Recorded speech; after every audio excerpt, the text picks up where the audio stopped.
क्या टीएमसी सांसद शांतनु सेन को मिलेगी सदन में उनके किए की सजा? और सिद्धू और कैप्टन में हुई सुलह कितने वक्त तक रहेगी? उत्तराखंड में कौन बनने जा रहा है आम आदमी पार्टी का चेहरा? सियासत से जुड़ी अहम खबरों के लिए देखते हैं टॉप 9 सियासत।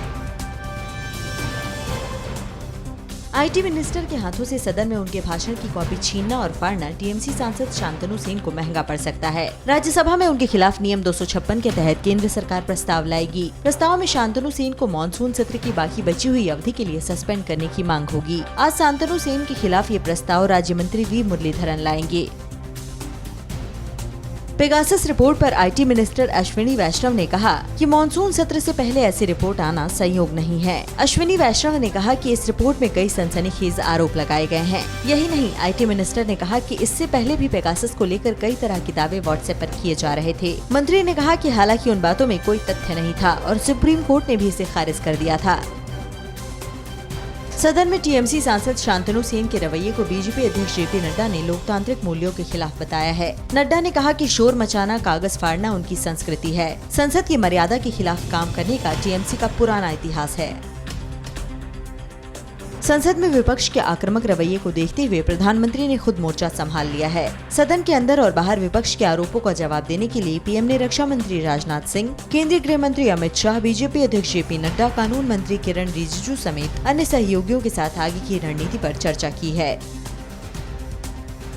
आखिरकार कैप्टन अमरिंदर सिंह और नवजोत सिंह सिद्धू के बीच का विवाद खत्म होता दिख रहा है। कैप्टन ने सिद्धू के साथ नवनियुक्त कार्यकारी अध्यक्षों कुलजीत नागरा और संगत सिंह की ओर से भेजे गए निमंत्रण को कबूल कर लिया है और आज होने वाली सिद्धू की ताजपोशी में शामिल होने जा रहे हैं। इससे पहले अमरिंदर सिंह ने सुलह के लिए सिद्धू की माफी की शर्त रखी थी।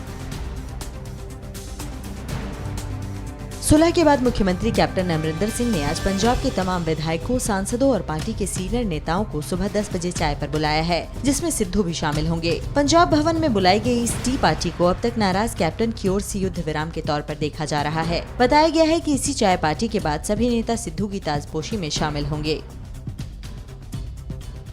उत्तराखंड में अगले साल की शुरुआत में होने वाले चुनाव के लिए आम आदमी पार्टी जोर शोर से जुट गई है। कर्नल कोठियाल उत्तराखंड में आपका मुख्यमंत्री चेहरा हो सकते हैं। उत्तराखंड दौरे पर गए मनीष सिसोदिया ने ऐसे संकेत दिए हैं। सिसोदिया ने पत्रकारों के सामने खुद सवाल किया कि उत्तराखंड का अगला सीएम कौन हो, भ्रष्ट नेता या देशभक्त फौजी। इसके बाद उन्होंने ये भी कहा कि क्या कर्नल कोठियाल को उत्तराखंड का अगला सीएम होना चाहिए। आरएसएस प्रमुख मोहन भागवत के मुस्लिमों की आबादी बढ़ाने के बयान पर असदुद्दीन ओवैसी ने सवाल किया है कि अगर सभी का डीएनए एक है तो फिर ऐसी गिनती क्यों? ओवैसी ने ये भी कहा कि सच्चाई ये है कि 1950 से 2011 के बीच मुसलमानों की आबादी की ग्रोथ में सबसे ज्यादा गिरावट आई है। ओवैसी ने संघ पर मुस्लिमों के प्रति नफरत रखने का भी आरोप लगाया है। यूपी में आज से ब्राह्मण सम्मेलन की शुरुआत कर रही बीएसपी ने 29 जुलाई तक के पूरे कार्यक्रम की घोषणा कर दी है। पार्टी महासचिव सतीश चंद्र मिश्रा के नेतृत्व में आज अयोध्या में कार्यक्रम होगा। वहीं 24 और 25 जुलाई को अम्बेडकर नगर में बीएसपी का ब्राह्मण सम्मेलन होगा। 26 जुलाई को प्रयागराज, 27 जुलाई को कौशाम्बी, 28 प्रतापगढ़ और 29 जुलाई को सुल्तानपुर में ब्राह्मण सम्मेलन का आयोजन होगा। अड़ी सोमवार से शुक्रवार शाम 6 बजे सिर्फ TV9 भारतवर्ष पर।